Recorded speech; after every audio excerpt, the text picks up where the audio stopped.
এই মাটির প্রতিটি কণায় লুকিয়ে আছে আত্মত্যাগ, লুকিয়ে আছে স্বাধীনতার শপথ।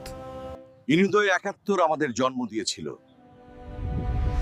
আর 2024 আমাদের মনে করিয়ে দিয়েছে 2024 সালের জুলাইয়ে আমরা আবার দাঁড়িয়েছিলাম মাথা উঁচু করে, অন্যায়ের সামনে নত না হওয়ার শপথ নিয়ে।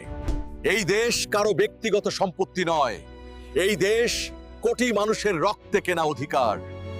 বাংলাদেশের সার্বভৌমত্ব প্রশ্নবিদ্ধ হলে আমরা নীরব থাকি না, আমরা ইতিহাস হয়ে দাঁড়াই। এই জুলাই প্রমাণ করেছে এই দেশের তরুণেরা ঘুমিয়ে নেই, তারা পাহারায় আছে। আমরা ভয় পাই না, কারণ আমরা জানি বাংলাদেশ কখনো মাথা নত করার জন্য জন্মায়নি। এই জুলাই বিপ্লব আমাদের শিখিয়েছে দেশপ্রেম শব্দ নয়, প্রয়োজনে দাঁড়িয়ে যাওয়ার সাহস। আমি গর্বিত, কারণ আমি বাংলাদেশের নাগরিক।